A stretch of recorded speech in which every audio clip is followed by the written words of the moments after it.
Morning. Are you coming in then? Good morning, and what a show we've got lined up for you today. Today's going to be a good one. Keith Duffy and Brian McFadden from Boyzlife will be here. Good morning. The ladies are very happy.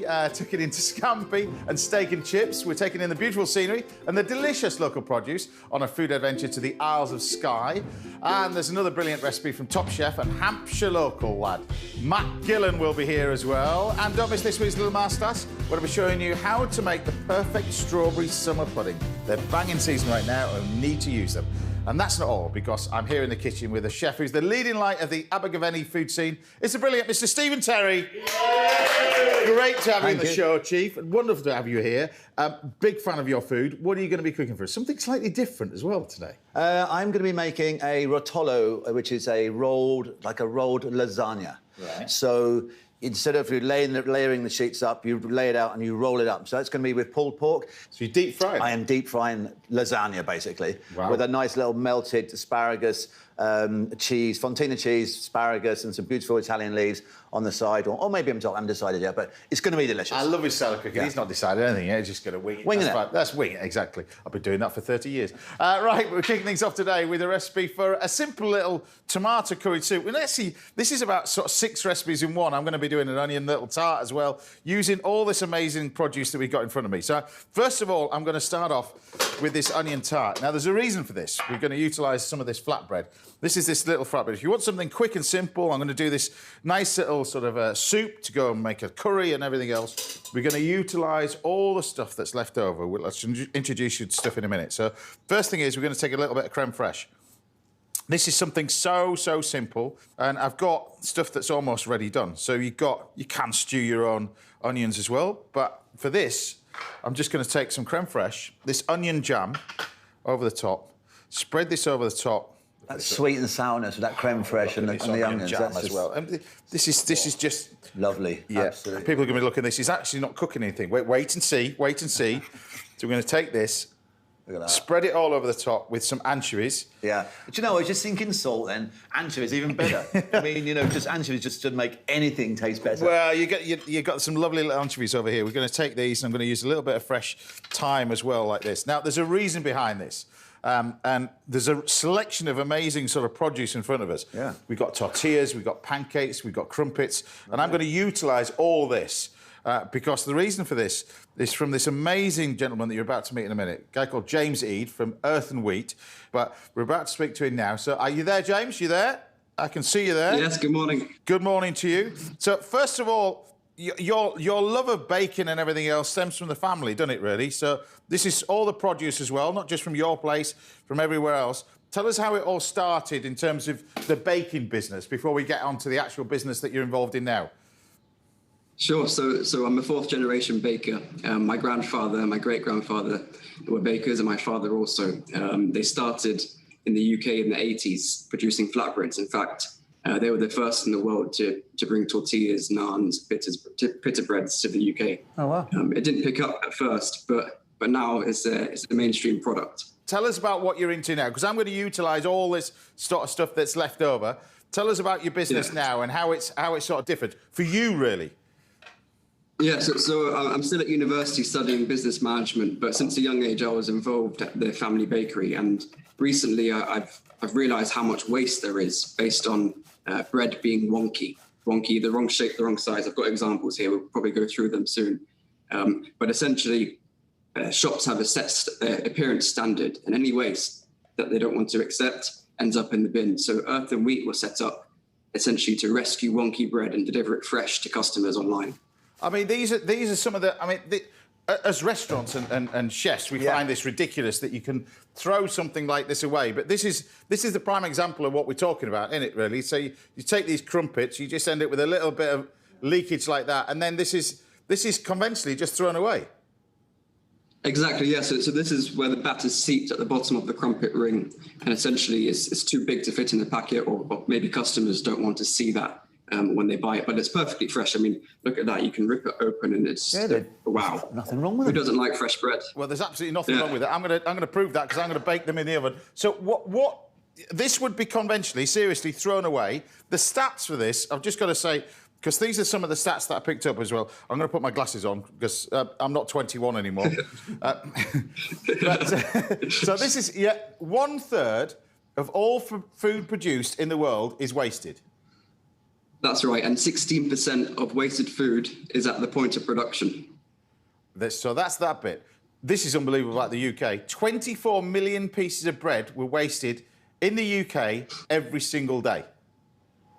That's mind-blowing, isn't it? It is mind-blowing. And I tell you what, this is what has been amazing about this idea that you had. In September 21, you rescued 60,000 kilos of waste bread. 60,000 That's kilos. Right, and to date, we've rescued now 500,000 kilos, and in addition, donated 150,000 meals to UK food banks and food charities. That's incredible. So it's really good what we're doing. The waste is actually going to good use instead of being thrown into landfill now. Do you think your efforts, James, of what you're doing, which is incredible, do you think that your efforts are making the manufacturers think twice and look at how they're producing to actually lower the amount of waste that's being produced every day?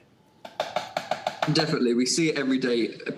Bakeries and different food manufacturers are putting initiatives in to not only reduce the amount of waste, but also to make use of the waste. So we see it in different industries, such as vegetables. We see it in alcohol as well. You can actually brew beer with crumpets. There's toast. I know a beer called Toast that's it's done from bread waste in London. It's called Toast. It's lovely. And that's using waste bread, Yeah, it is. That's exactly right. So I guess with this, really, you can then expand this throughout. I'm just going to recap what we got in here. So I've got this is the onion tarts in the oven cooking away. I've got some chorizo over here. I'm going to fry that with an egg, with a little bit of spinach to go with the crumpets. In here, I've got some tomatoes. Now, just going to get these blending there. So the tomatoes, all I've done with these is take tomatoes, a selection of spices, Indian spices. You can use a paste, that kind of stuff. Bit of yogurt, like you were doing with a chicken tikka, that kind of stuff. And we're just going to blend it. So this has basically just been roasted in the oven like that. Delicious. It smells good, doesn't it? So you can blend that. I've added a little bit of coconut milk, and we can take this and then we can pop that into our pan. Super tasty. Now this is a simple little soup that you can have, but also with the addition of leftover chicken bits and pieces, you can turn it into a nice little curry. And I thought I'd do that with a little pitta as well. So what do your family think with this idea? Because you've taken a business that you would normally sort of get involved in bits and pieces, and now I'm presuming you've created a separate line of work, a whole load more work on the side of it. Exactly, yeah. So when I first launched it, everyone was a little bit sceptical. Obviously, they were supporting me fully, but no one realised how quickly it would take off. So like you said, we rescued 60,000 kilos within a few months of launching, and it's just grown from strength to strength since. So yeah, they're really proud of me, which it's nice. That's incredible. Well done. Well, the figures are I mean, astounding as well. But the produce itself, people are going to be looking at this. Is it to do with the sell-by date or anything to do with that? It's nothing to do with that, is it really? And it'll hold. That's the amazing thing with it as well. I mean, the produce that you sent us has still got sort of two-week shelf life date with it as well. Yes, so the shelf life varies from bread to bread. I mean, you can see this is an example of some naan, which is normal, and this is an example of some wonky naan. It's just a size difference because it's hand stretched. So you've got the wonky naan. Tell us about the other things that you've got as well. What about this massive tortilla that we've got? Yeah, so the tortillas essentially are rejected based on size and shape. This one is a super jumbo size tortilla. Massive. The actual size intended was just a little bit bigger than the crumpet. Wow. So this would have been rejected because it doesn't fit in the packaging. But it's perfectly fresh, very tasty to eat. And yeah, it's delicious. Who doesn't like fresh bread? Yeah, that's amazing. I mean, you must be still astounded, don't you, when you think about this, when you see what's thrown away? You must be quite astounded at even now. And I presume the more bigger factories you get involved, the more you can't believe with what's been thrown away. Exactly, and there's still so much work to do. I mean, we're only touching the surface of the food waste in this country, let alone the world. So Earth and Wheat's mission is essentially to combat this and rescue food at the point of production. Do you think part of this is us as a consumer or the way that we shop? What's the reason behind it? Because Is it the supermarkets dictating what we want to eat and why everything's got to be perfect? What do you kind of put that down to? Because it just seems absolutely crazy. And us in the restaurant, we just think, well, if it's a different shape, it's probably better because it's produced in the bottom of the garden. It's all about flavour. What do you think that's down to? I think it's not down to the supermarkets. It's actually, I don't want to offend the world, but it's actually humans' perception of what is good and bad. If people buy a pack of food at the supermarket and it doesn't look perfect, there's a tendency for some people to complain, and people don't want complaints. So people are given, bakeries and factories are given strict specifications. You have to meet this. This is our product, and there's no deviation from that. And that's where it all stems from. Well, surely that needs looking at, doesn't it? I think we all need to question ourselves. Really, we're looking at that with fossil fuels and everything else. I think it's I've gone electric. I've gone electric with the car as well because you just think every little bit helps. But this, I think, is a fantastic idea. So, James, I wanted to thank you for being a part of this. Good luck with everything. Thank you. We've got a round of applause from here, everybody in here. But well done. Good luck with everything. Thank you very much. Thanks, James. Now, I've made all these dishes using all this. I mean, there's all this stuff. We've got a bit of pita with the soup. I made some crumpets to go with it as well. We've got the crumpets with the fried egg and the chorizo. Nice little curry. And then you quite fancy a bit of that flatbread with the onions. I look at that. quite a lot of that flatbread. Just look at that. I mean, it's just delicious. Look at that. Ooh. And it's taken, what, less than a minute to make and 5 minutes in the oven? Job done. There we have it. There you go. Right, still to come, we've got a recipe from local lad Matt Gillan, and I'll be chatting to Keith Duffy and Brian McFadden from Boyzlife very shortly. But don't go anywhere, because after the break, Stephen and I will be trying to answer some of your culinary questions. I'll see you in a bit. I want some of that. You want some of that? That's amazing.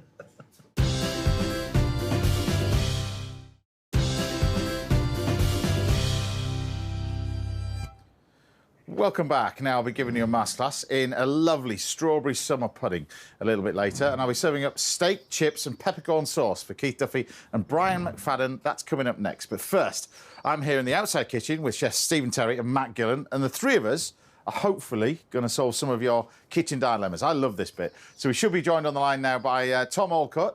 There you go, Tom. I can see you. Hiya, good morning. Now, a busy chat. You love outdoor pursuits as well. Vehicle body shop technician. Is that solving dents, or is that a mechanic?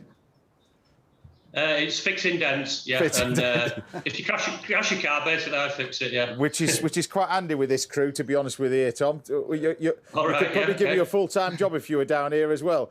Now, obviously, a keen foodie. This is quite an interesting one. Oh, yeah, definitely. Give us your question, then. So I would really like to know how to make a really good homemade pizza dough. Wow. OK. Right. Homemade pizza dough, really. This is where it becomes a little secretive, really, where everybody's got their own special recipe, that kind of stuff. This is morphed between two recipes. We've got a great baker in this country, a guy called Richard Bertonet, one of the best bakers in the country. He really, really is. So he gave me the idea of this recipe, but also this one comes from San Michele, the home of pizzas in Naples. All right, so the most important bit is I find, and we're going to do two versions of it, or one version, but morphed into two. But this one over here is the 00 flour. It's just a finer grain of flour. That's what it is. But it's a fantastic flour to use. So we use that. We use water. It can be hot or cold, or warm or cold, whatever. It's entirely up to you. But this time of year, cold water is best because of what we're going to do with it next. So you mix together the water, the flour, the yeast. You can put a little bit of sugar, a little pinch of salt in there. And then what I do is put it in a machine with a dough hook. And you can hear this one going away. Hopefully you can see it, Tom, over there. This then mixes and mixes and mixes. Yeah. And you want to give this a good 10 minutes on about number 2.5 on here, just gently mixing. And what you end up with is this beautiful elasticy dough. Now, you can see it's quite sticky. Don't be frightened to make this quite moist. I don't know about you guys, but I think the most thing is with bread is people make it too dry. Yeah. Particularly at home. You make it too dry, it comes out, it's really, really dry, and your pizzas end up like a biscuit. So you want to make sure you've got moisture in the dough. Now, what you need to do, once you've made it like that, what I do then is leave it to ferment. So cover it over, leave it for 2 days, and you can see it gradually start to bubble. Look at this texture that we've got on here. Then we can take our dough, like that, can knock it back, as they call it, like that. And we've got our sticky dough, a little bit of the flour over the top, and we can then lift this up. When you leave it in the fridge, James, do you have to cover it with cling film or just cover it with a little cloth, mate. Yeah. Just a tea towel, something like that. Cling film's fine. But you can see the texture of this dough, look. That's what you're looking at. It shouldn't be this sort of dried mixture. That's the key to it. So then when we take this, then we can cut it up. And then almost, you can roll it out if you want. If you want to spin it over your head, you can also do that, Tom. It's entirely up to you. I ain't going to be doing that sort of stuff. I want to see that. No, you're not going to see it. You're not going to see it. What was fascinating about this restaurant when I was there, there's a gentleman, and there's a different age bracket, and I don't mean to sort of generalise this restaurant in Italy, but it was dare I say, there was people in suits wearing ties and dark glasses parking your car for you. And that wasn't because it was a multi-Michelin star restaurant. It was just a place that, anyway, everything had to be bought cash. There was no credit cards. There was two old gentlemen one was on the till taking the money, and then there was a gentleman in the kitchen. He looked like a sort of Italian version of Brian Turner, Tom. He was smoking a cigarette in the kitchen, reading a sort of copy of the Racing Post.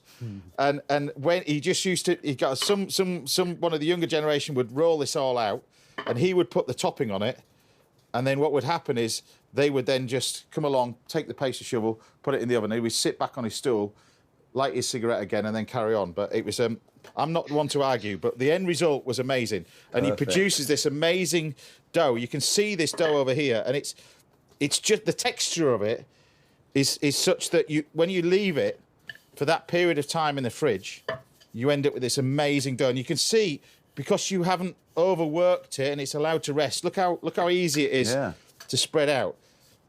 Now, the filling used to be this. It's tinned tomatoes. Now, one of the things that they would use, and they would say, is tinned San Marzano tomatoes, which are these sort of tomatoes over here. Because of the area of Naples, you've got the volcanic rock, which is famous for growing tomatoes, but particularly these type of tomatoes, which are sort of sweet. They've got less seeds, but these are your tomatoes for your pizza. So tinned tomatoes blended, but San Marzano's tinned tomatoes because they're sweet, no seeds. But that's what they use for pizzas. That's what they use. And all you do is you just break up the mozzarella and put this on the top. But it was always cow's milk mozzarella. It was never buffalo mozzarella. Okay. Because cow's milk mozzarella contains less moisture. Because then what you do, if you order a buffalo mozzarella pizza, then they take a little bit of the cow's milk off and put the buffalo mozzarella on it. Right. So that's the reason for that. How are we doing so far, Tom? You happy with that? It looks amazing, yeah. Happy with that? And then, would you be able to use passata as well instead, or? No, you want to use the tinned tomatoes, really. Good quality tinned tomatoes. Okay. Passata generally is stewed tomatoes. So it's stewed tomatoes into a sauce. Okay. The tinned tomatoes you just use and just blend it. Take it out of the can and just blend it like that. Good quality of Italian tomatoes. Then we've got, this is the key to it, pecorino cheese. Not Parmesan, pecorino. You've got this amazing saltiness from it as well. And then we take some fresh basil over the top. And then this is when I was at this restaurant over there. It was with cheese or without cheese. There was no pineapple. There's no mushroom on it. What? There's no curried chicken. It's with cheese or without cheese. And then what you do is you take your shovel. Now, I don't know at home, have you got yourself a pizza oven outside? I do, yes. Fantastic. You've got one.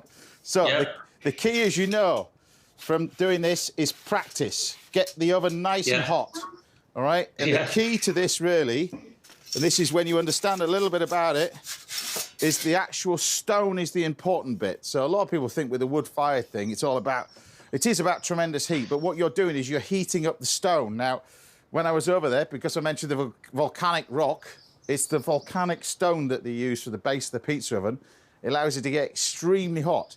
And when you cook on it, this is about 500 degrees in here. So really, when the pizza's absolutely bang on, this will take no more than a minute to cook like that. And you've got to keep your eye on it. So what you don't want to do is have this raging fire over the top. You want to get the stone nice and hot, push the coals to the back, and then work from the heat of the actual stone itself. And then when you go in, and you can actually allow this to set, that's when you can roll this around and move it a little bit further forward, so you can then start to char this on the top. But you want it to cook and not be soggy in the middle, like this. But look out for cow's milk mozzarella is the key to it as well as buffalo milk, the combination of the two.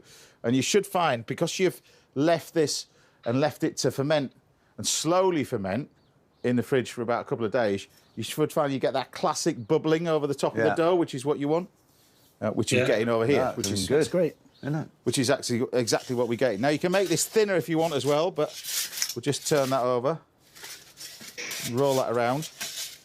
Now, hopefully I'm doing this the right way.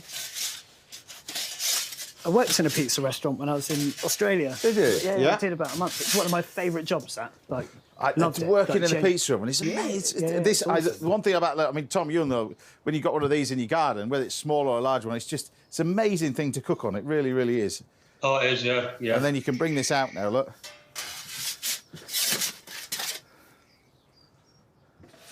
Oh, slide that out. Wow, look at that. Look at that. And then what you need to do is then get... And interestingly enough, what they used over there was a little bit of peanut oil. Really? Arachiid oil. Yeah, a little bit of peanut oil over the top. But you just take a nice little bit of olive oil over the top of there. And there you have it. You can put a sprinkle in a little bit of salt on it if you wanted to, but the pecorino will do its thing. If you want to make a thinner one, you can make a thinner one. It's entirely up to you. But there we have it. Hopefully, we've answered your question. Is that all right for you, Tom? That looks absolutely amazing, yeah. Oh. That's well, you perfect. see how amazing it is in a minute. I'm just going to give these chefs... You were reaching for that then, weren't you? I'll put yours there. So it'll be a bit hot. Yeah, I know. I can see that coming. Yeah. That base is amazing. Like, it's... Pecorino, huh? Wow. That dough... I know, the is dough's incredible. But look at it. This is what you want, Tom. How You want light. about the dough. Look at it. This is how you're looking at it. Nice and stretchy like that. Shouldn't be too dry. Yeah. That's how it should be. Happy with that? Excellent. That's amazing. Thanks for watching the show, Tom. Thank you. Cheers, Tom. Thank you very much. Cheers, Tom, James. And I'll give you a shout next time the crew crashes a car, which will probably be tomorrow. Yeah, no worries. All right? Take care. Thank you. Thank you. Take care. Look after yourself. There you go. If you've got any questions or anything to do with food, then do drop us a line to one of the addresses on the screens right now. We'll try to answer them on future shows. Still to come, I'll be making a strawberry summer pudding in this week's Little Masterclass. And Stephen and Matt Gillan will be cooking for us very shortly. But don't go anywhere, because after the break, I'll be joined in the house by Keith Duffy and Brian McFadden from Boyzlife. I'll see you in a bit. Anyone from more pizza?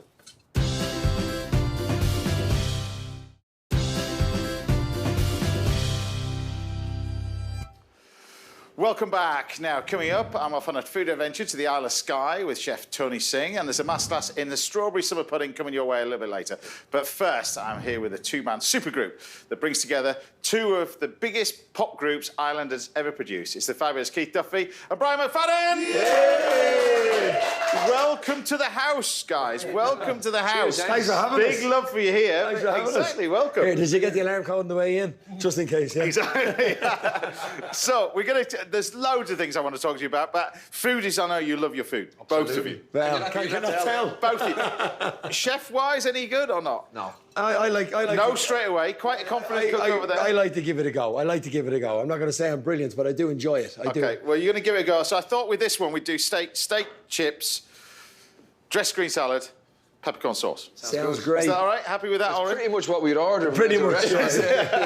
So we're going to start off with a nice little bit of sirloin steak. Whenever you're doing the sirloin steak, we're going to put some salt and pepper on first, and then I'm going to cook it in a little bit of oil, and then going to finish off with butter and some aromats and bits and pieces. We've got some beautiful sirloin steak over here.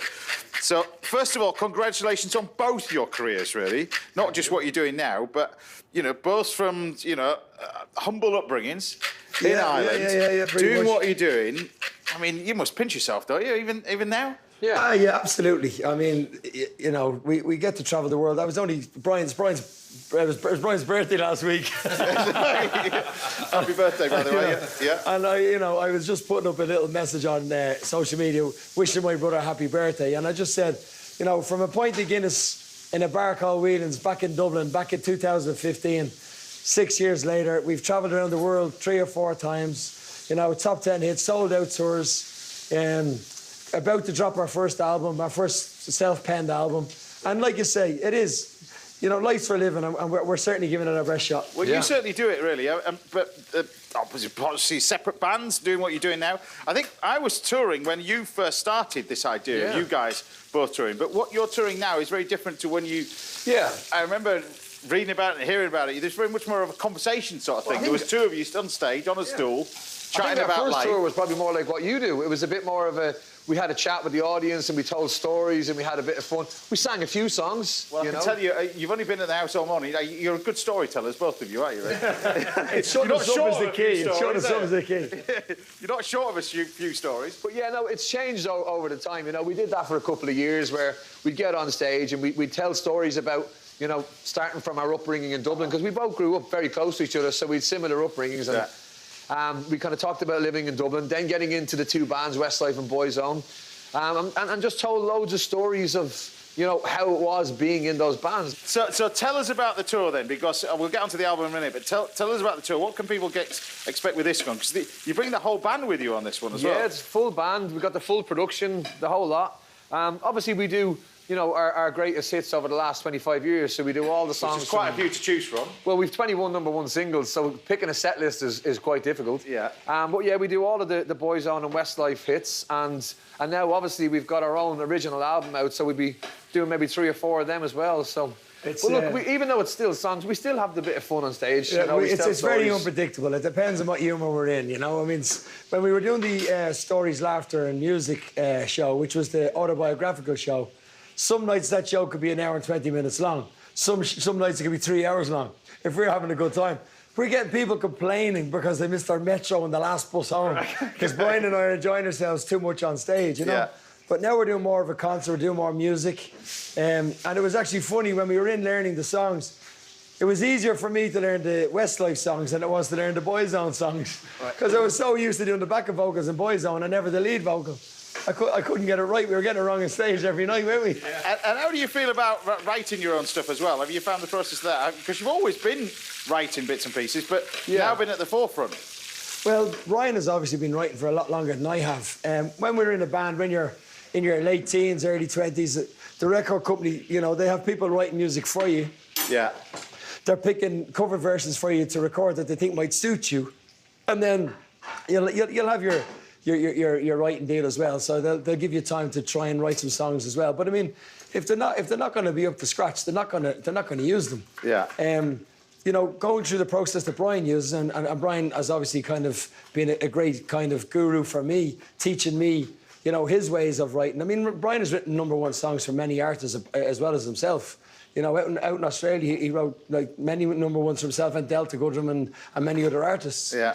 For this album, myself, Brian, we wrote together with an up-and-coming amazing producer called Jackson, and we wanted to find. We're big into 80s power and love ballads. We're big into those songs that tell a story that you can imagine that was written for you, even though it wasn't. Movie. Movie Top Gun and all that type of stuff. Every song we said could be on the Karate Kid, could be the theme tune of the Karate Kid. Yeah. So it's you know, if you find it easy to cry, you'll sob your heart out of our album. You know what I mean? So you're taking inspiration from everywhere when you're writing them. Yeah, we did. Well, I think when it comes to actual writing lyrics and melodies, you know, inspiration for me, I know that I've written the best songs when I've been in a bad place, you know, whether it be a divorce or something bad goes on in your life. So was Adele. Yeah, well, everyone does. Well, it's easier to get inspired when you're emotionally hurt. Right. When you're actually quite happy and everything's going well, it's quite hard to tap into that emotion, because you end up writing these kind of really happy, sappy songs that nobody likes. Because most people do like, you know, pain in their songs. So what he's trying to say is we won't be writing any songs today. Right, exactly. We're back to our steak and chips as well. But if you don't mind me saying, I mean, you do both seem you're in a happy place now. Yeah. That's my point. So, you know, for doing what you're doing and doing what you love. Well, for my first 2 solo albums, writing was very easy because I was going through bad times, and it was very quick and easy. So this was the first album that, for me as a writer, that I wasn't in a bad place, so I had to tap on different inspiration. I couldn't just sit there and feel sorry for myself and cry onto a page. Yeah. You had to find a different way to express yourself. So this whole album for us was almost like a project of we wanted to recreate something that would work in the 90s or the 80s, or you know, when we were 14, 15 years old, something that we would have wanted to buy, what we would have loved. And as Keith just said, something that would have been on a movie like The Karate Kid or Top Gun or Three Men and a Baby. You know, these big 90s. Well, you know, all these big 90s. Three Men and a Few Steaks. But all these 90s movies always had a big theme tune. You look at the biggest selling songs in history. Bryan Adams' Everything I Do was on Robin Hood, Prince of Thieves. Whitney Houston, I Will Always Love You on The Bodyguard. Right. All the biggest hits in history. Wet, Wet, Wet, Love Is All Around You was in Four Wednesday Funeral. All these big songs were all movie soundtracks. Yeah. So we tried to make an album that was a movie soundtrack because that doesn't happen anymore. You know, you don't see the same thing about the movies. music, because when you were in the music industry, you kind of tour to sort of showpiece an album and that kind of. It's almost the opposite way around now, isn't it? It's completely flipped around. It's you know, back in the day, you'd literally go on concert tour to sell your album. Now you're selling an album to sell concert tickets. It's completely flipped around, you know, with downloading and streaming and all that. I mean, 90% of the revenue of the music business is gone. So you have to get out there and tour and old school, you know, travel the length and the breadth of the country. So we will probably do about close to 200 shows this year. This is what I can't believe. Right. People don't realise when you're touring, you know, I did 19 and then you're doing loads of... We don't stop. We did, I think it was like 168 shows last year. We love what we do. And it's the same show. Whether you're on a stadium in front of 100,000 people or whether you're in a theatre hall in front of 2,500 or 3,500 people, which is predominantly the venues we're playing now, it's the same show. It's 18 to 22 songs. It's a full production. It's a full live band behind you. It's the same energy level, you know, but obviously you're only doing it to 3,500 people instead of 100,000. But man, it's whites of eyes. It's nice to see people. It's personable. I mean, I don't know. I dread... I mean, I've done... Do you enjoy doing it?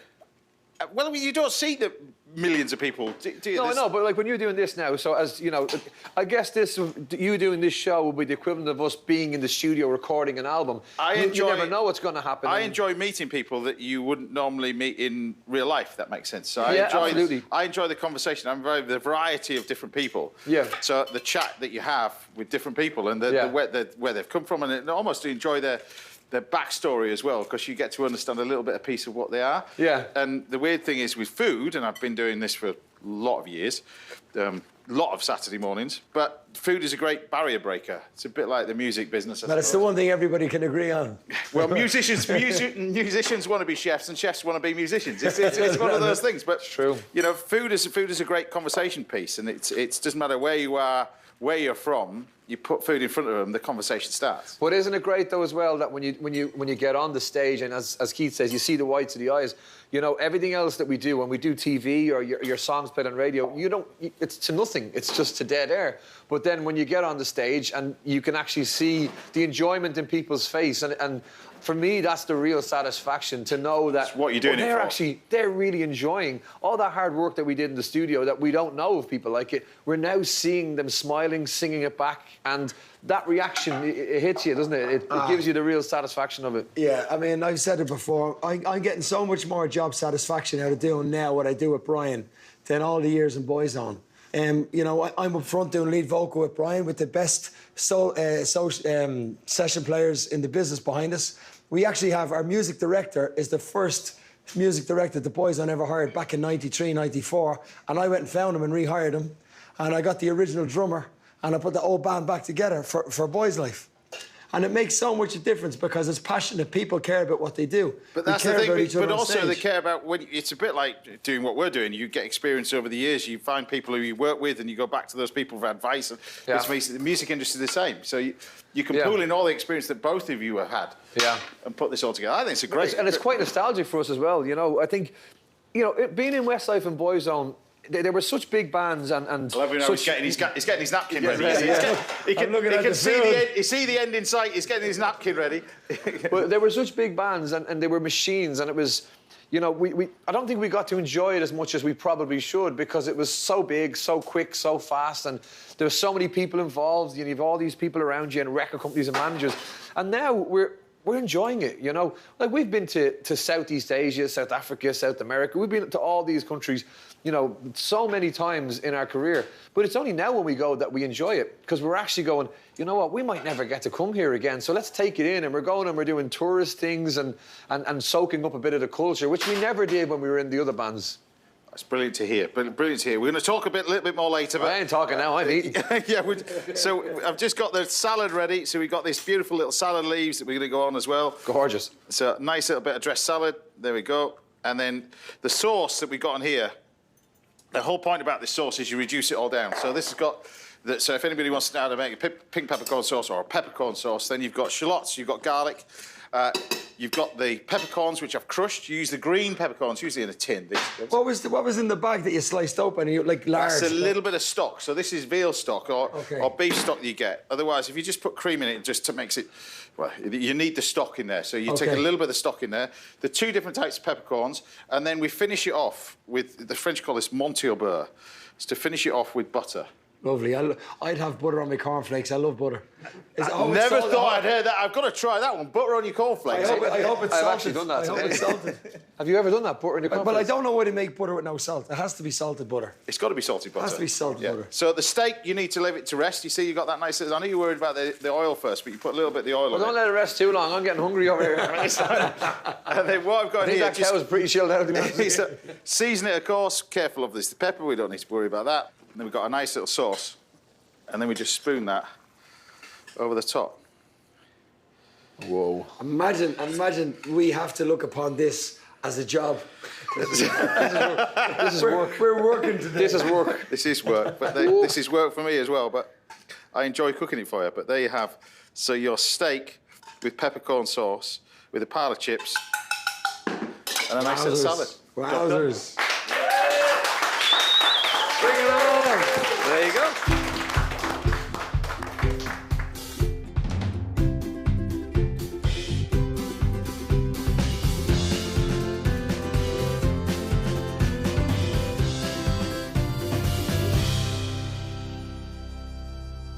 There you go. Wow. Thank you, Thank sir. you very much, sir. Thank you very much. Bon appetit. Whoa. I don't even know where to start. Well, that's Definitely not the salad. That's starter for you. You're going to stick around for the remaining bit of the show, but tell me what you think of the steak. Because you were worried about it at first. You thought, oh, here we go. It's not often we're not talking. It's not often we're not talking. Look at that. Oh, wow. Perfect. Medium. You asked for it medium. Look at that. What? I hope my son's not watching this show. I've completely told him the wrong way to cook a steak. Oh, man. Happy with that? Nice, isn't it? So it will top you up with the wine and you can stick around. There you go. I'll be treating both of these two to a dish of scampi a little bit later on the show. And I'll be going on a food adventure of my own to the Isle of Skye very shortly. But join me after the break when Chef Stephen Terry will be firing up these very stoves. I'll see you in a bit. I need another bottle of wine. Wow.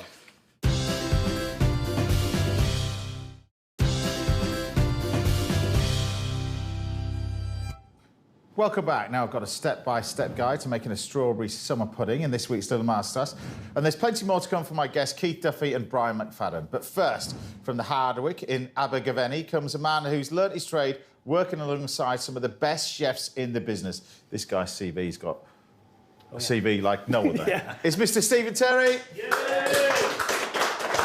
Top. I love that CV thing. Is that you get to a certain age, Do you know what though? The great thing about that is you cannot change that CV. You cannot adapt to it. No, I did you it. can't add to it. You can't change to it. It's a moment in time. Yeah. So we'll talk about that. What are you going to be doing? What are you going to be making? I am making today for you, James and Matt. I'm making for you a rolled lasagna, what they call a rotolo. Okay. So basically, you can put anything you want in it, really, and roll it up and fry it or bake it, So, but we're actually going to breadcrumb it today because I've never breadcrumbed it before, and I thought it'd be a nice idea. So it's kind of like a Spanish croquetas, but rolled in pasta. See, I love your way of thinking. You wing it. Every time he comes on the show, we get given a sort of an idea. Each chef that comes on the show sends a recipe.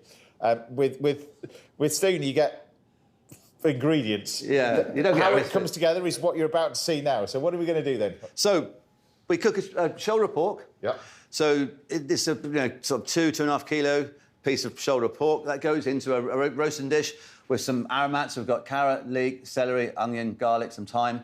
I put and also chili's quite nice. A whole chili cut in half, just in there. So I used about 3 litres of water, cooked it overnight, 120 degrees, so for about 10 hours. Okay. So once that's cooked, So that water then becomes the pork stock. Okay. So that reduces down to a litre, thereabouts. Yeah. Then I used 125 grams of flour and equal quantities of butter. So I made a classic roux. Yeah. And then I used that to make the sauce.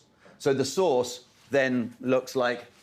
So you get... This is like you get the Spanish... Yeah, so you get this, like a thick... This has been chilled.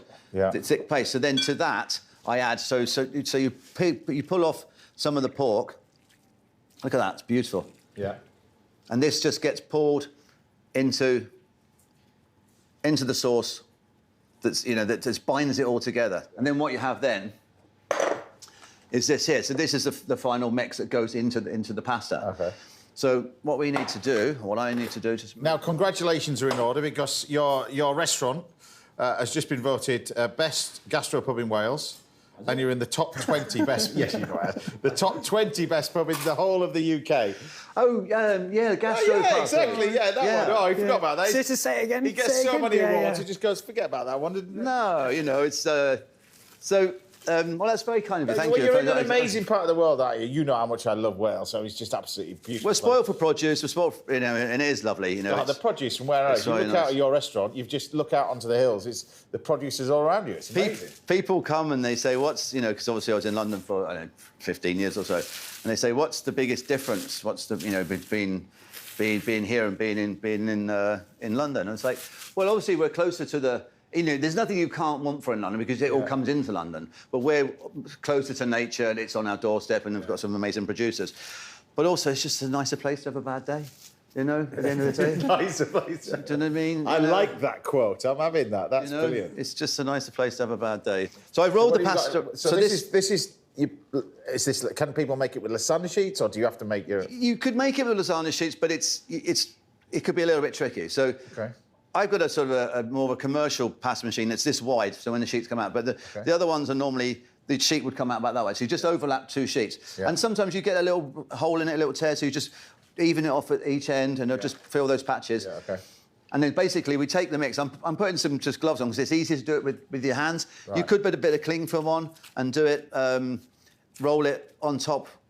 Yeah. On the top of the cling film, but I think just do it like this. The key to this is that like you say, the Spanish-style croqueta sauce. Yeah. You're making it with the stock. You can conventionally do it with milk, but the idea is that as it warms up, it becomes sort of softer in that. Yeah. It goes almost resorts back to being a sauce, doesn't it? Really. Exactly. Yeah. So we're going to put some more of that in there. So this all just gets like that, and the thinner you can get it, you need to sort of just work this along the pasta. Where does your love of Italian food come from?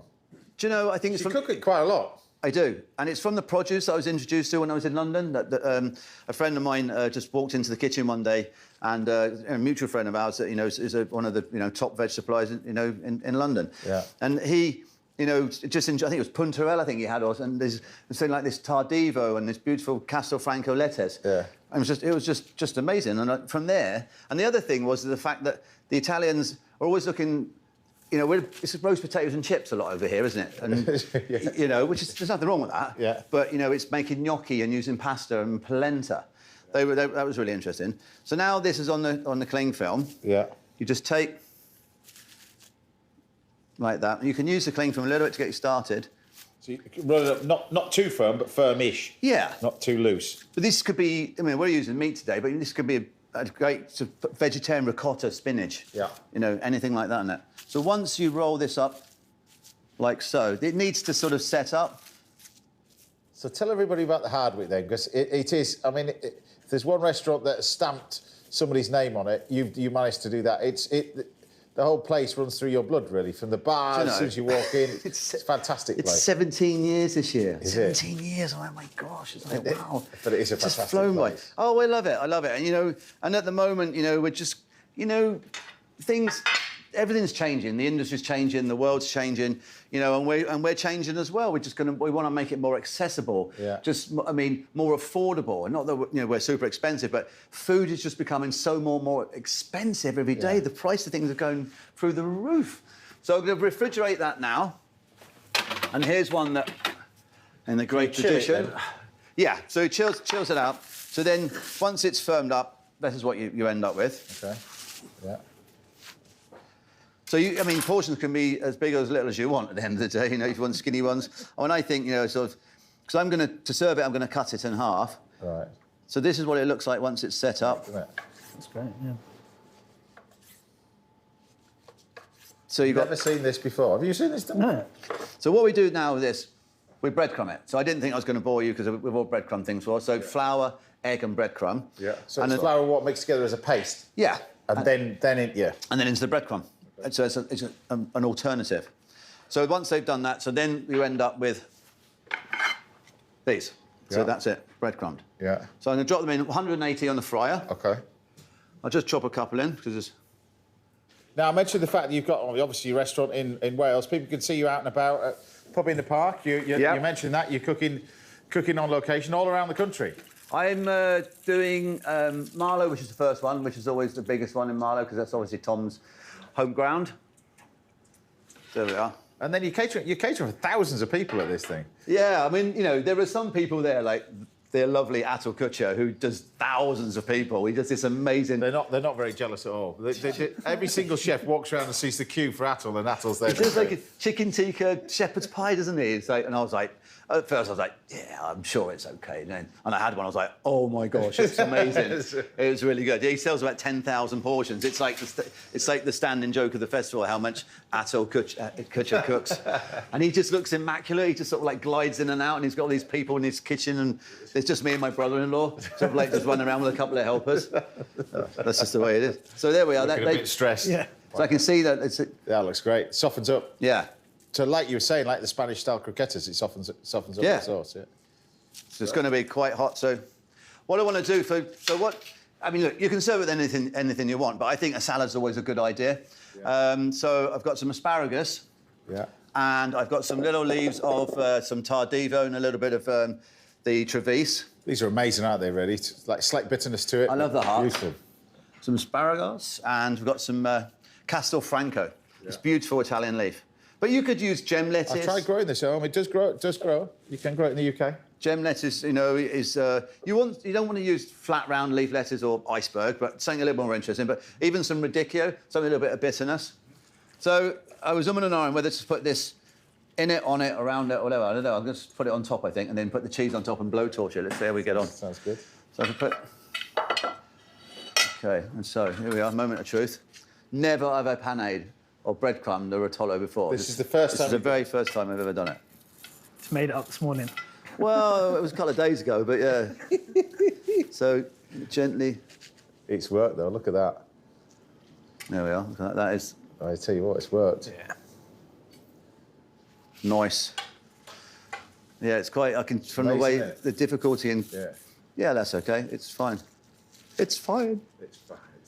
Oh, look at that. Look at that. Ooh la. So then. Amazing. Okay, so let's have some of these leaves. Like I said, the bitterness of the leaves and the stuff like that, it's lovely. Okay. There we are. Actually salivating. So this is when you know you're confident. You can just wing this and have no recipe, just go... But you know, there's a lot of things I can't do, but you know what? This is something, you know, I can cook. So there's my cheese. This is fantastic. When you do this is the key to it. Would you just... Aye. Yeah.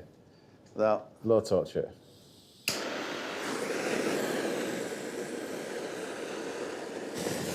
Like your street? Yeah.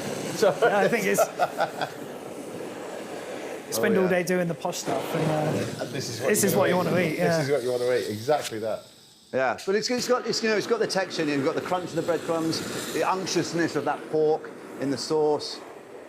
This is one of the great things about your cooking. You've worked and ran some of the most iconic restaurants in the world, particularly in UK food history, some of the greatest restaurants in UK food history. And then when you go to his place, it's just the flavours just punch. Yeah, I think when you've got that, you know, done that training and that's in your repertoire, and you've got that foundation to your knowledge, you have the confidence to do simpler things that, you know, but done very well. Well, that's just done extremely well. So give us the name of this dish then. This is my pulled pork deep-fried rotolo. He hasn't even thought of a title yet. Is that new? But anyway, enjoy this one. Stephen Terry, everybody.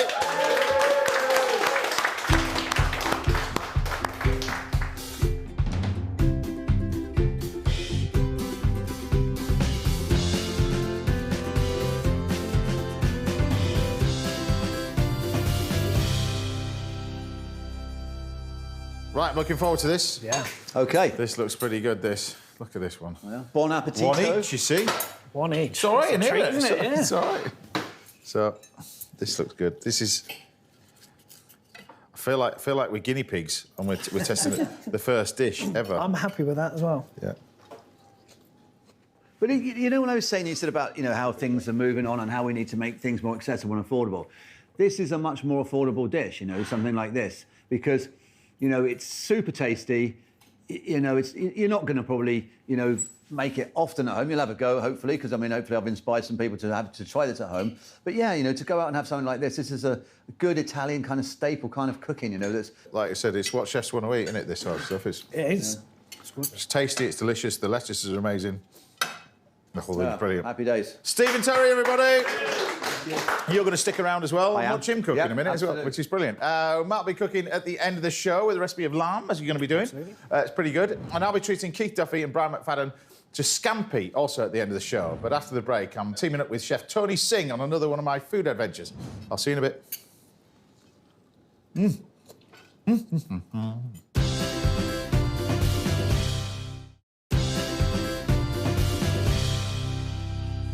Welcome back. Now we're showing you how to make my strawberry summer pudding in this week's little masterclass, and I'll be laying on lunch for Keith Duffy and Brian McFadden very shortly. Right, it's time to take a look back at some of my favourite ever food adventures. And this week I'm heading to one of the most beautiful parts of this country as me and my Mini make it all the way, trust me, all the way to the Isles of Skye to meet up with Chef Tony Singh. This place is spectacular. Enjoy this one. Today, I'm on the Isle of Skye, off the west of Scotland, where the coastline of sea lochs combined with the Gillan mountain range create a stunning landscape. So this is it. Welcome to the Isle of Skye, a place where I've always wanted to come and visit. It's home to some amazing restaurants, beautiful scenery, and fantastic produce. Roads need sorting out, though. But first, a quick detour to pick up top chef and my old mate, ultimate Scotsman, Tony Singh. So what do you know about the Isle of Skye? It's stunning on the west coast of Scotland. Yeah. I've got friends here, but my thing with Skye is the seafood. Oh, just... The fish and seafood is spectacular. Just can't beat it. It is the best. The best. And when did you decide to be a chef then? When was that? Was that... 16, as soon as I left school. 16? Yeah, YTS. I was lucky enough, once I'd done my training and everything, to work up in the Highlands. You were there, you were doing what you loved doing. I was in the kitchen, you had the best produce. It was a young crew, you couldn't go out, there was partying hard and working hard, so it was good. And I was hooked. I loved it. Hey, look, another Mini. There you go. Woo.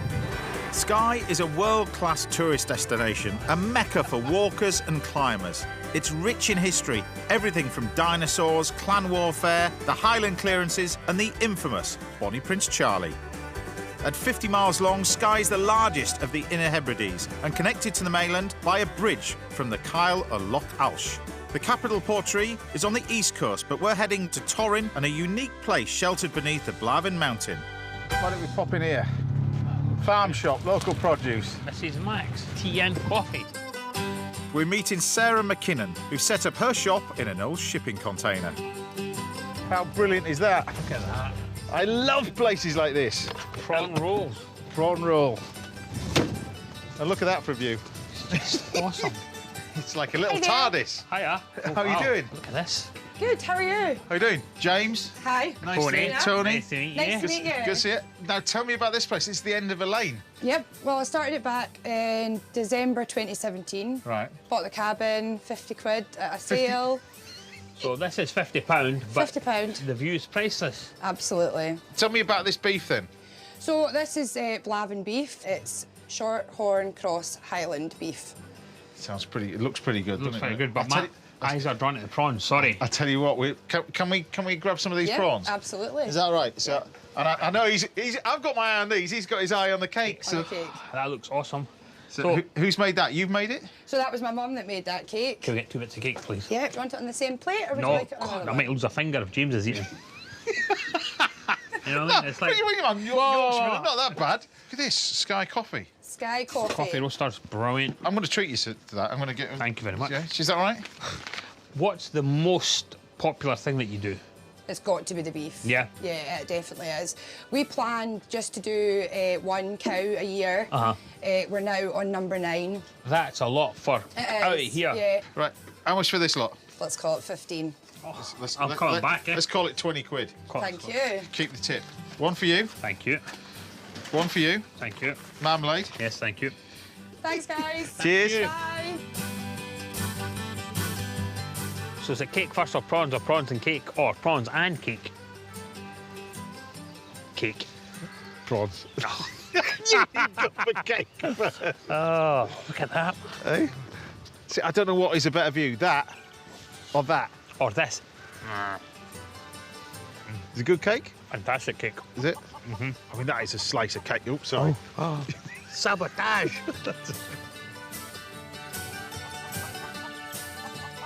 I wonder if they... Tony, I've got a chicken on my foot. Is that a joke? No, I've actually got a chicken on my Chef, foot. I've got a chicken on my foot. Seen it? I told you it's special. Now, after that, I can't cook chicken, can I? So I found quite a nice spot nearby for my next dish. Now, for this dish, I thought I'd utilise the amazing produce from literally just out there. I'm going to use these mussels to create a wonderful little dish with a bit of monkfish, which is from a bit further away. So I'm just going to do this with a little tomato ginger sauce, really, nice and easy. So the first thing we do is cook our mussels. Pan on the stove, bit of wine, just a touch in there. And then we just take our mussels. Now, you need to check that these have been de-bearded. And then once you've de-bearded all the mussels, we just grab these and chuck them in the pan. Stick that in there. Lid on. And while that's cooking, we'll turn our attention to our nice little sauce. We're just going to take our little shallot and basically dice it as fine as you can. Bit of garlic. Touch of that. Meanwhile, we can take our ginger. Now, with your ginger, you've got to buy it with like a smooth skin. You don't want ginger with a wrinkly skin. Wrinkly skin means dry ginger inside. We're just going to grate this up. Do this, get it nice and fine. There we go. Mussels are ready. Straight into a pan or a bowl like that, because we're going to use those in a second. Meanwhile, back on here, I'm just going to take a little bit of butter and create our nice little sauce to go with our monkfish. Garam masala. Bit of that in there. Then this just basically just warms through like that. We just leave that to one side. Meanwhile, we've got another pan. Touch of butter, and then cook all of our ingredients here. Our ginger, our garlic. Now, while that's happening, we turn our attention to our tomatoes. These are beautiful, fresh tomatoes. What I've done with these is basically just de-skinned them and de-seeded them. By taking the skins off and taking the seeds out and just chopping them all up, you'll end up with an amazing sauce as it starts to wilt down. You want to cook that ginger and garlic without colour. Right, these go in here. In we go with your tomatoes. I'm going to use the liquid from the mussels for this. And we just take this and pour that on there. We're going to sweat that down for about 10 minutes. A bit of salt and a bit of pepper. But I'm going to use these amazing mussels here to stuff some monkfish. The flavour of fresh monkfish from here is just spectacular. Just check out that fella. It is fabulous from this part of the world. And it's got a bone running right through. It's less of a bone really, more of a cartilage really, running right down the centre. So just take your knife and you slide it all the way down like that. And this is the reason why monkfish is fabulous if you can get it whole like this, because roasted on a barbecue, it is truly delicious. And then underneath the little monkfish, you've got like a little skin. It's a good idea to remove that skin because it can get quite tough. We'll probably just cut this into a nice chunk like that. So all I'm going to do with this, once you've got your nice little piece of monkfish, we're just going to cut it about halfway through. You can season it. Black pepper, pinch of salt. We can then take some parsley, just pop it down the middle, just a touch of dill, And then we're just going to grab our mussels and sit them in the centre like that. And make sure you tuck them in. Bit of string, put a little knot in it, and then start at one end. Like that. You just kind of pull it tight, really. You keep going all the way down. See, this is the boring bit. So while I'm doing this, go look at a big eel.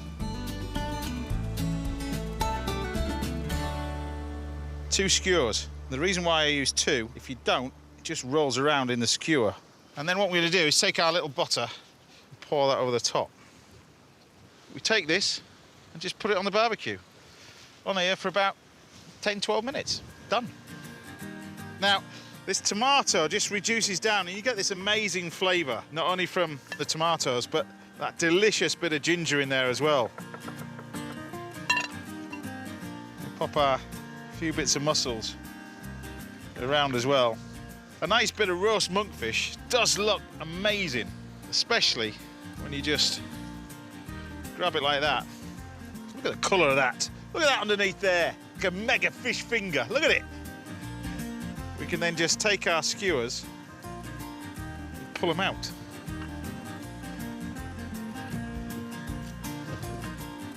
Do you know what? I'm quite chuffed with that. If you want to take the string off, take the string off. What an amazing part of the world. And if you're going to travel from Hampshire all the way up there, maybe next time go in a bigger car. Still to come, we've got a recipe for lamb from Chef Matt Gillan, and I'll be serving up scampi with a ponzu dressing for Keith Duffy and Brian McFadden in just a minute. But after the break, we've got a masterclass in a strawberry summer pudding that you don't want to miss. The weather's perfect, the strawberries are in season. What more do you want? See you in a bit.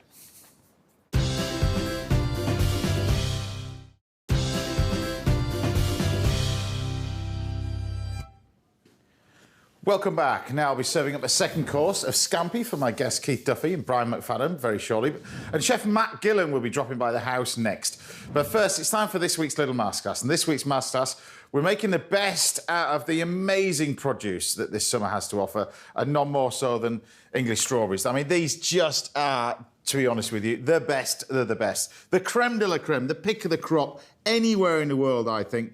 These strawberries, when they're in season, the smell of these are just epic. And one of the things that I think is wonderful with this is just to keep it nice and simple, utilise the flavour of this, and none more so than a summer pudding, which is absolutely delicious. Classic bread pudding, you can do it hot or cold, of course, with the apple charlottes and that kind of stuff. But when fruit like this is in season, you've got to utilise it, be it on a pavlova or whatever you want, or just simply, just as it is, of course.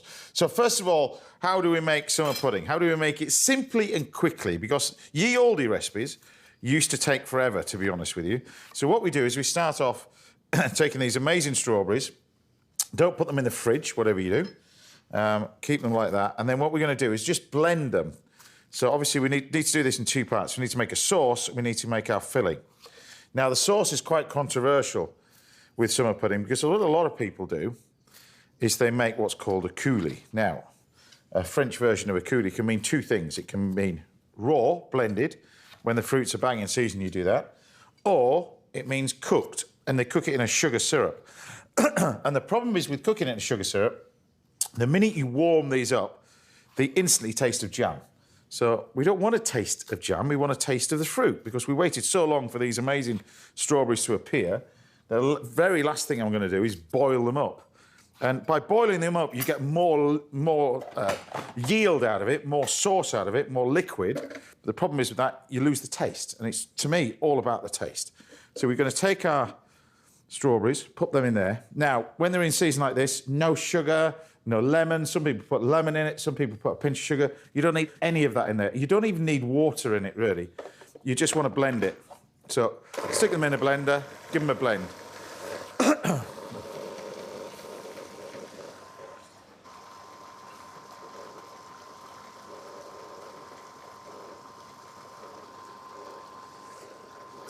So once we've blended it, like that, like I said, when it's in season like this, none of these put any sugar, nothing in it.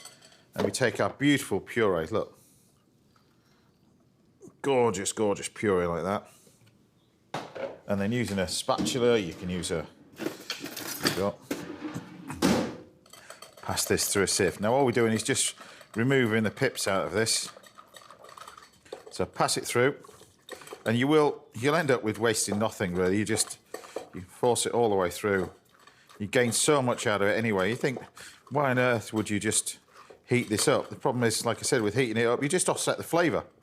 And when you've got amazing fruit like this, it's all about the flavour. So once you get that, we'll lose that to one side.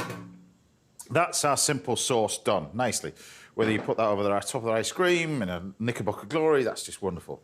Now for the filling side of it.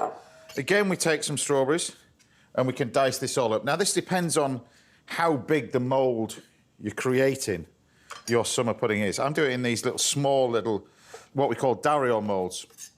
You can do it in big bowls like this. You can do it in a big bowl like this. It's entirely up to you. Obviously, if you're going to do it in bigger versions, then you cut the fruit slightly bigger, but the same process applies. Now, you can mix and match the fruit. It's entirely up to you. We can take a few raspberries, of course. We can take a few blackberries. It's entirely up to you. This season, you've got really the pick and the choice now anyway, because this time of year, it is amazing, particularly raspberries. We've talked about that before. You know, the best raspberries in the world, in my opinion, come from Scotland. They're amazing if you're ever up in that neck of the woods, particularly this summer. Get yourself a raspberry plant from a garden centre, bring it home, grow your raspberries as well. They're amazing. They're like the size of tennis balls. Well, golf balls maybe. But they are beautiful. The raspberries can go this sort of size. They're absolutely incredible. Scottish raspberries are amazing. So, there we go. Chop this all up like that, and this is your simple little filling. Now, it's entirely up to you what you add to this. But again, same process applies. Go easy on the sugar. I don't think you need it. It's the natural flavour of the strawberries. We're just going to pop that in here as well. So let's take some of this juice. So what we do is we take our mixture like that. Then what you can do is then you can increase the flavour slightly or complement the flavour. A lot of people would use mint for this. Problem is with mint, it's really, really strong. This is the best ingredient, I think, with strawberries. Now, a lot of people would use things like balsamic vinegar. Now, balsamic vinegar and strawberries are a great combination, don't get me wrong. It needs to be really, really good balsamic vinegar. Balsamic vinegar gets better with age. On balsamic vinegar bottles, it will say how long it's matured in those barrels for. It needs to be maturing for at least 5 to 8 years before you have it with strawberries. If you put the cheaper stuff in, if you put the poor quality stuff in, it just tastes like you're having it with white wine vinegar. It's not the same. It's got to be the good stuff to go with it. Black pepper, of course, is another thing you can put in there as well. But I just think mix a little bit of this with a little bit of basil. Tastes amazing, because when you taste basil and strawberries, it tastes like pistachio nuts. It's really good. So mix that together. So that's your filling. That's your sauce. Now we're going to turn our attention to our moulds themselves. Now, I'm going to use 2 bits of cling film for this. So rather than put the cling film in the bottom, which is difficult to get into the bottom of the mould, quick tip is you take a little bit of oil. Just a little bit of vegetable oil. You can use a little bit of olive oil.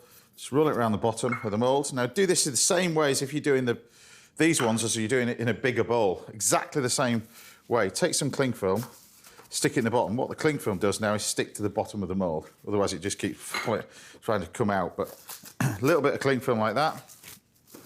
This makes it so much easier for you to take it out of the mould. You'll see how quick and easy it is in a minute. So once you've got the moulds lined like that, then we'll leave those to one side. We turn our attention to the bread. Now, often recipes tell you to use sort of stale bread for this. I don't agree with you, really, to be honest with you. Stale bread absorbs a lot of sauce, for sure, but it takes a lot longer for that sauce to absorb. But just normal bread like this is fine. And what we're going to do is we're going to take our crusts off, about 3 slices of bread. So for this, obviously, I'm using these smaller moulds. So for this one, what we can do with this, you can just cut it into oblongs. Now, obviously, if you're using a bigger one, you just leave those uncut. You just take the crusts off. So save those to one side. Then we've got our tops and bottoms over here for our pudding. So what you can do is you take your little mould, measure in the bottom. You've got a little cutter. Cut out 2 discs for the bottom, which will become the top. And then another mould, another disc, which is that one, for this one. And you can take that one here. So 2 circles like that, and then you've got your nice little moulds done. Then it's really an assembly job. It's really this quick. So you take your nice little bit of bread, dunk it in the bread, There we go. Take your oblongs, dunk that in, just shake off any excess as well.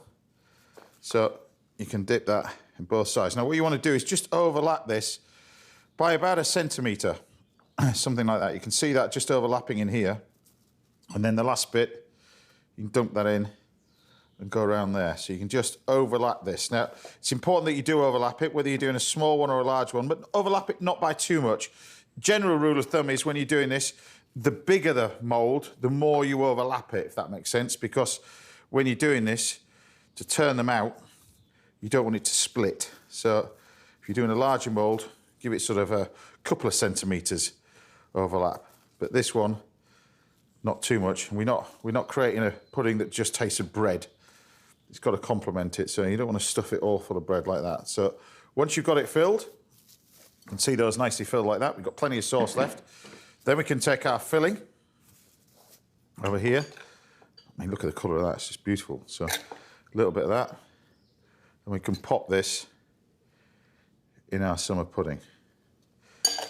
Like that. Now, like I said, you can combine the fruit if you want. It's entirely up to you, but one thing you do want in summer pudding is cram it full. Cram it full of the fruit. Press it down nicely, like that. And then you can take the last bit of the bread, dump that in the sauce, press that on the top, press it down in. You can see it's nice and compact, nice and full. Now, I remember my granny used to do this at home back on the farm, and she used to then tell me to go out and find a brick.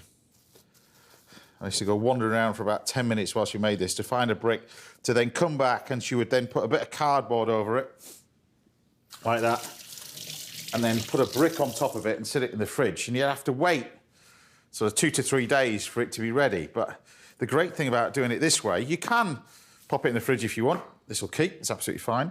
But the great thing about doing it this way, you can actually eat this straight away.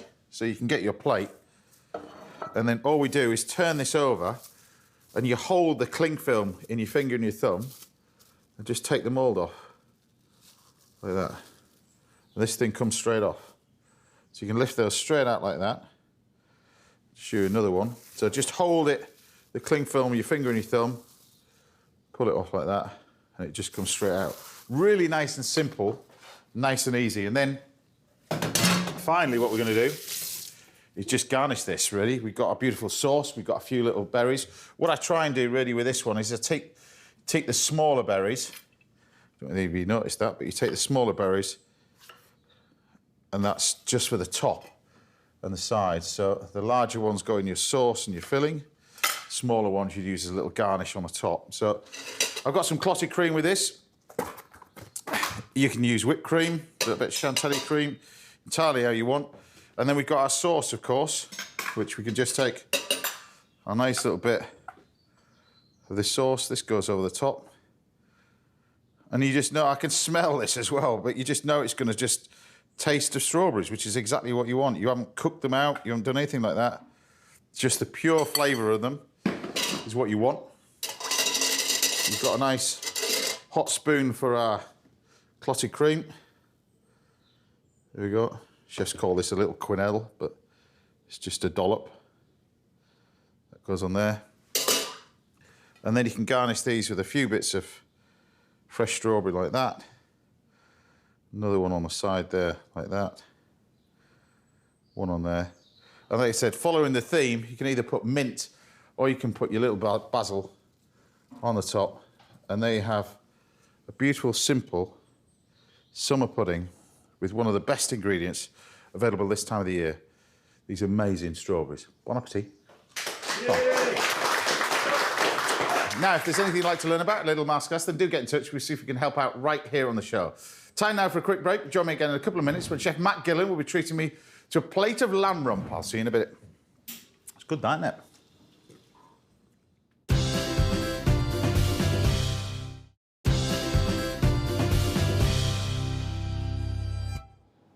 Welcome back. Now we're serving up a show-stopping recipe for Keith Duffy and Brian McFadden very shortly. But first, I'm here in the kitchen with a Hampshire lad who's making waves in the food world with his restaurant heritage. It's the very talented Matt Gillan.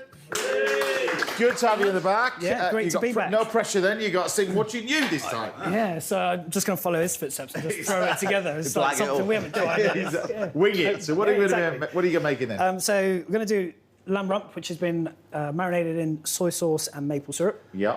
Asparagus, toasted pine nuts, lamb fat dumplings, and lemon curd. Fantastic. Well, I know you want to get started.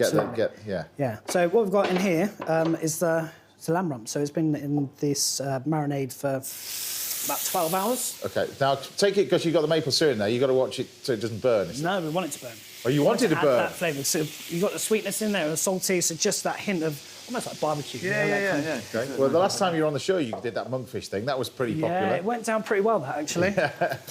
So what do you know what? make It's still on the menu. Is it now? It's still on the menu, is it? It's still on the menu. You said you can't take it off. Did this amazing barbecue monkfish. What did you coat it with? You got that amazing... It was... we just call it barbecue glaze, but I think it's oyster sauce... It's delicious. You did it on the bone, or is it off the bone, or...? Off the bone. Yeah. Yeah, and just on the skewers, marinate it and just keep basting it as... What are you doing? What is that? So this is the lamb fat dumpling. So or from any trim that we get from the lamb or any animal, really. Yeah. All the fat around the kidneys, all the trim and everything. So we just roast it all off.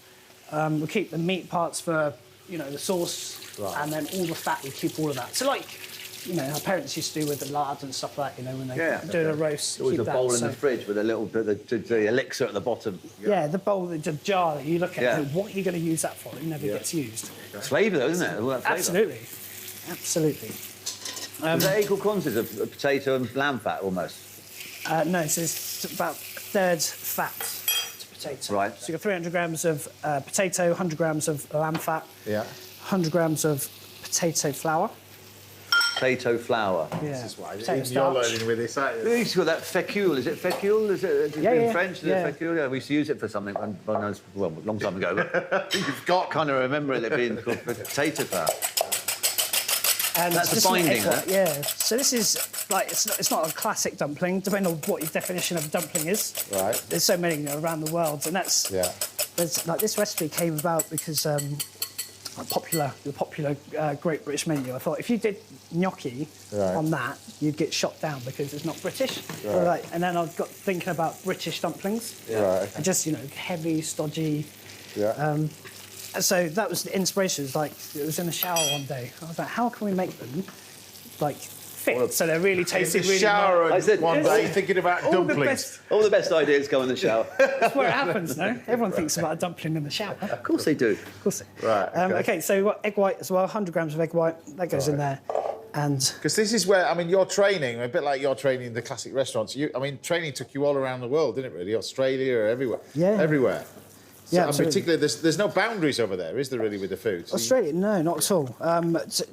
Quite heavily, certainly in Melbourne, Melbourne's got all sorts. Yeah, I love it.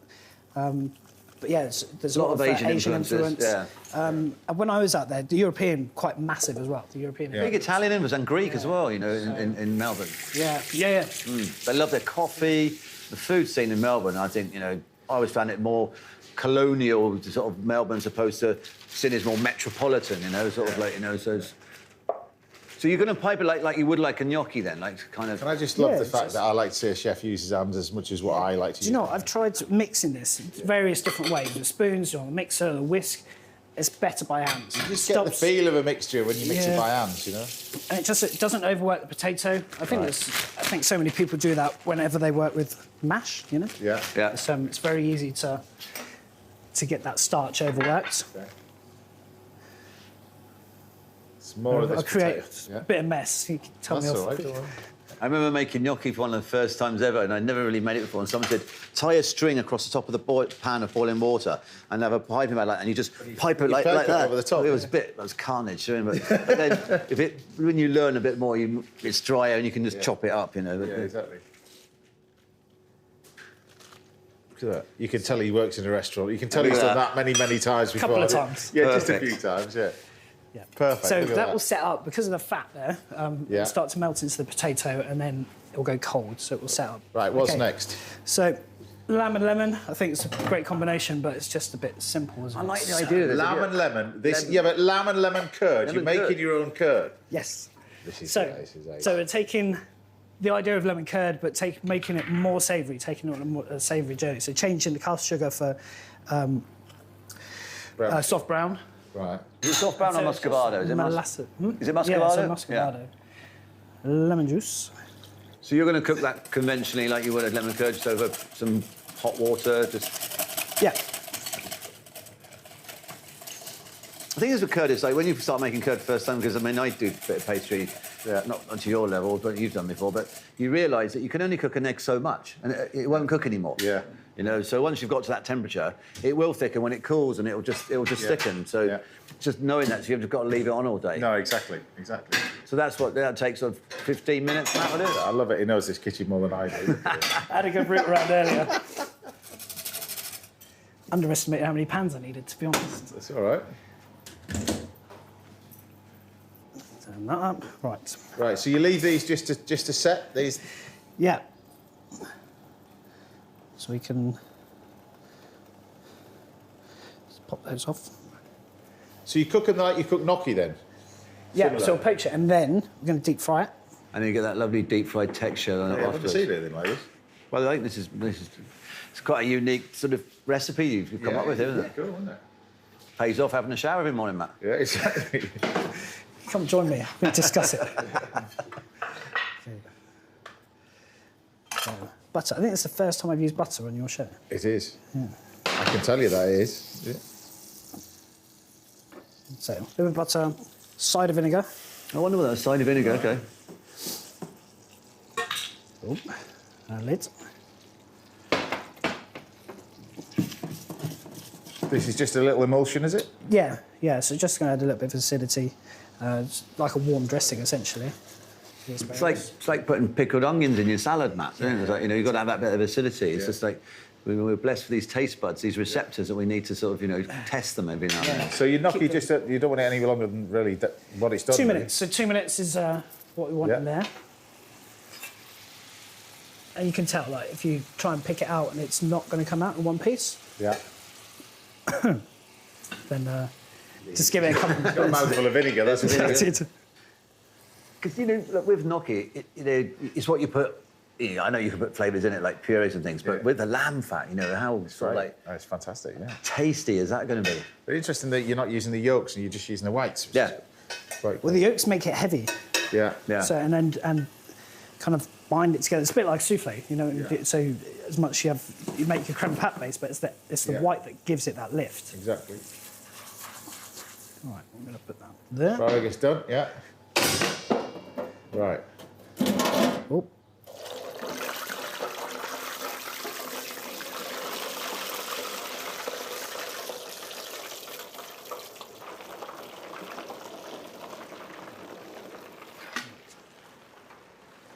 You know these are going to be good, probably. Lamb fat dumplings. Yeah. Who knew? I didn't know, exactly. You know, I suppose... You know, spend more time in the shower, guys. Exactly. Right. There you go. More later. Well, I've never seen anything like that. Both me and you have been cooking a long time, Chief, and we've never seen anything like that. I hope you're going to disclose the recipe. Exactly. Absolutely. There's no NDAs involved, is there? Yes. So the lamb you've cooked for, just remind everybody? So these will be... It's about 12 minutes for that. So they get wrapped in tin foil and leave them for a good 8 to 10 minutes. Yeah. You normally rest as long as you cook, don't you, quite often? Drain that off and then take some of our soy marinade.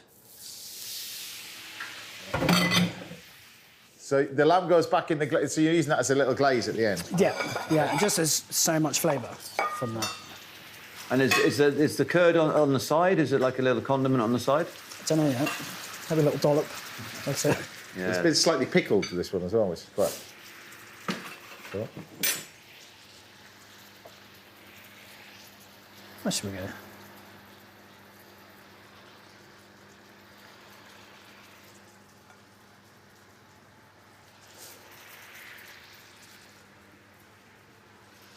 This is the curd. This is what the finished curd looks like, yeah. So we don't need too much of it.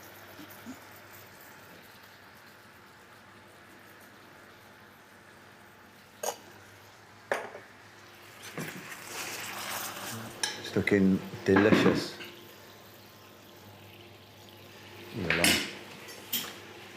It's a nice, handsome chunk of lamb. Lovely, isn't it?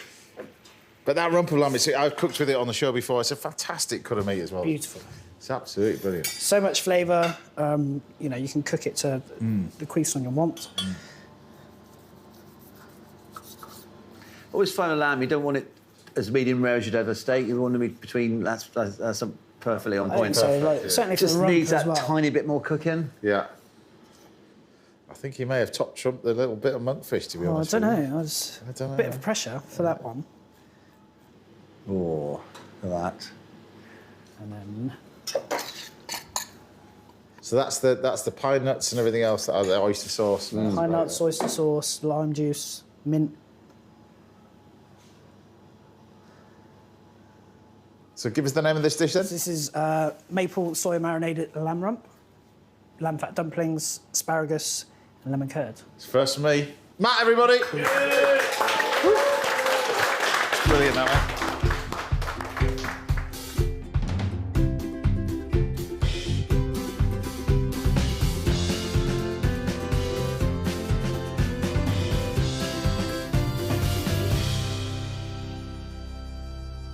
Looking forward to this. Ooh la la. Thank you, Matt. This looks amazing. This looks amazing. Do you know what? I'm going straight in for a lamb fat potato dumpling. Just want to taste it on its own first. Revelation. Yeah, it's like gnocchi, but it's got more depth of flavour. Not, yeah, lighter. Bit chewier. Lighter, but you get that background fat, the fat in it as well. OK, let's do this. Lemon curd and lamb. I'm popping my lemon curd and lamb cherry. It works. I was always going to work. No. It's amazing, absolutely amazing. Matt Gillan, everybody. Absolutely fantastic. Thank you very much. Fantastic. Right, we've still got time for one more final dish, so see you again in a couple of minutes when I'll be back in the kitchen with my guests Brian McFadden and Keith Duffy with some scampi. I'll see you in a bit. This is amazing. First class. It's absolutely first class.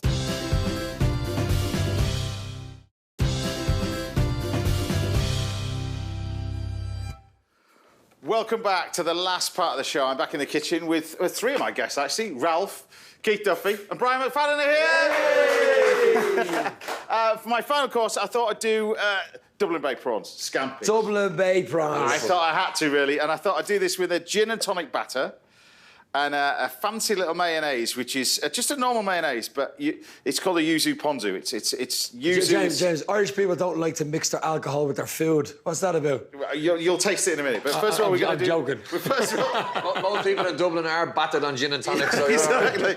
So we're going to do a nice little bit of dressing first. So we've got egg yolks, bit of mustard, classic sort of mayonnaise with a little vegetable oil, and then James, how do you separate your yolks from the egg? Like this, using your hands. It looks good. Rather than shell to shell. If that was me now, that'd be full of shell. Really? Yeah. Yeah, all in there. And then, then we're going to blend this, and then the flavour side of it comes in the very, very end. So we take, this is just normal veg oil.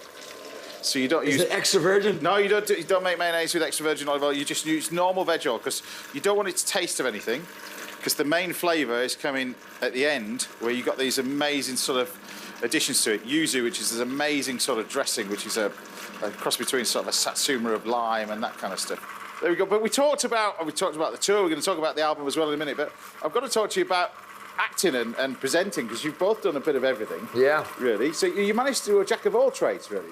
Master of none, unfortunately. Did you enjoy it? Because, I mean, Coronation Street, people are going to see you on as well. Corrie was a very important gig for me, because it was at the end of Boyzone's natural life. Yeah. And like I said earlier on, I always did the backing vocals. I was never up front. Yeah. So to get a solo career at the time as a singer wasn't an opportunity that I had. Yeah. You did have a solo career, but it was so low no one could hear you. So I did a lot of TV presenting, but I had done a lot of amateur acting as a kid. Yeah. And I put a little show reel together. I sent it out there, and the universe came back, and there was a guy called Kieran Roberts who was the executive producer of Coronation Street at the time, and he was of Irish descent. And we chatted, and he actually screen tested me for a character they were hiring at the time. I didn't get the job, and I went away. And about 3 weeks later, the casting office rang me and said, we were very impressed with your screen test, and the 17 writers have decided to create a character for you. Just for 3 episodes. Yeah. You're going to come in as Peter Barlow's mate from the Navy, and it's a nice little 3-episode storyline. And would you be interested? And I was saying, absolutely, I would love to. I grew up in my granny's house every Monday and a Wednesday, 7:30, watching Coronation Street. Same thing. You know, no phones would ring, nobody can talk. It's 7:30 to 8 o'clock. Oh, no, if anyone ran the house at 7:30... murder. we Murder. Who's ringing in the house? So I went in, and look, the long and the short of it is, I ended up being there from 2002, on and off, to 2012. 10 years. Now, some people might say that was because I was a great actor, but my late dad used to say, that's because they were waiting for you to get good. But you enjoyed it. I mean, I loved it. But I was in Coronation Street at the best of times because Mike Baldwin, Ken Barlow, Elliot, what was his name? I say.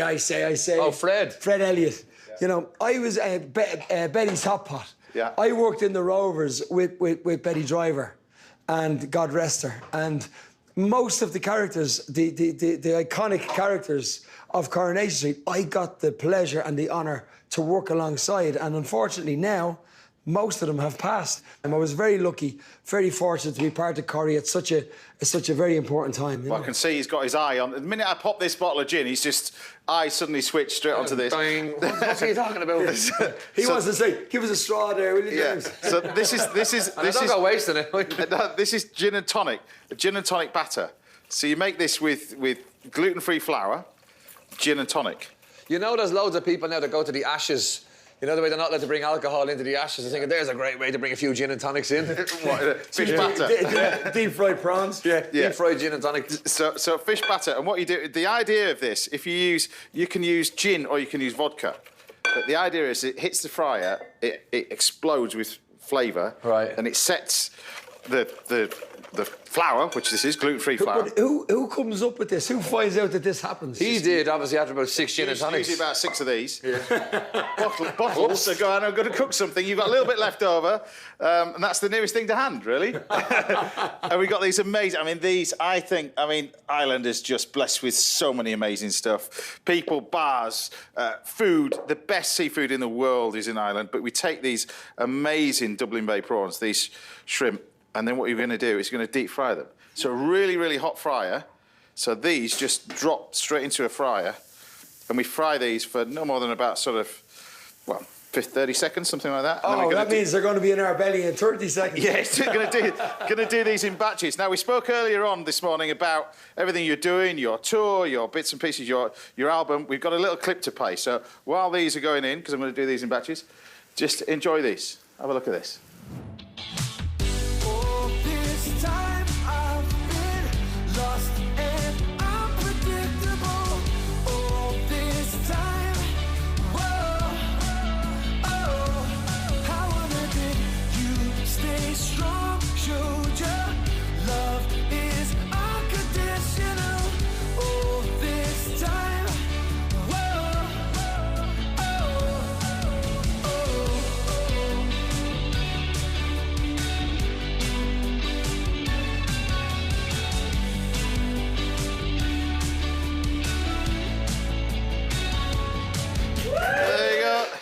I would applause, but I'm caked in batter where we're doing that as well. But this is... Tell us about this track then. The history behind it. Tell us, people are going to be waking up thinking, what about the album, about the tour? Just recap on everything that we talked about. This will be the 4th single of our upcoming album, Old School. So very quickly, Brian wrote a song called The One with Guy Chambers 16 years ago.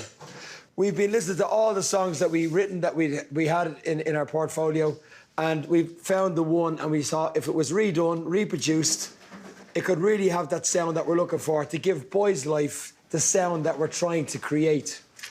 So then we had various other songs on the album, Burn For You, A Little Saving, but all this time is the song that's going to give us our corridor from our first studio album to our second studio album. Yeah, because this album, as we said, is we wanted it to be like a theme, movie theme track from the 90s. Yeah. But obviously we want to progress from that. And as Keith says, the rest of the album is that. But this song it's sort of the bridge song that it sounds like the 80s and 90s, but it also is modern enough that you can see where we're going to go from here. It is. Well, best of luck with it. I've nearly finished this dish because I know you got your eye on this. Absolutely. So these are the shrimp. So we put a little bit of salt on it. The batter is so light and so crisp. But the idea is we put this in a bowl, first of all. So you can serve these as they are and then do the dressing separate. But what you want to do with this is you take these, you pop them in a bowl like that. You taste a little bit of the batter. So you just taste a little bit of the scraps to go with it. And then what I'm going to do is going to take this creamy dressing. So this is the mayonnaise, this sort of ponzu-y sort of thing that we made. If you put them in a bag and sold them in a pub, you know, you could buy them as bites in the evening with a pint. Yeah, exactly. They're just so tasty. A little bit of this over the top. Incredible. Mix this all together. So you can roll it around in the dressing. I already know they're going to be ridiculous. And then we take that and we put this on the plate. Look at that. And these go on top of here. So they're rolled in the dressing. James, you ever get to a point where you're just fed up cooking and you just have to stop for a couple of months or a couple of weeks, or...? No. You just love it? That's the best job in the world. What I love about this job, it's a bit like when you guys are performing and stuff like that, but when you're writing about music and somebody listens to it and go, wow, I really enjoy that. I get more buzz that's amazing. This next bit, because I know what this is going to taste like. So what are you like when you go to other people's restaurants? Are you critical in your head? No, because I'm just glad to get a day off. And when's the last time you had a McDonald's drive-thru? 48 hours ago. Really? Yes. You don't know me. But do you bring it home and make it your own? No. You just go there with a hat on. Are you McDonald's or KFC? Both. Put your hands together. Bag and bucket and a KFC. People who know me. But look, you take your lime. This gets served with it. But there you have it. Wow. So you're Dublin Bay shrimp with a nice little bit of fancy with a dressing. There you go.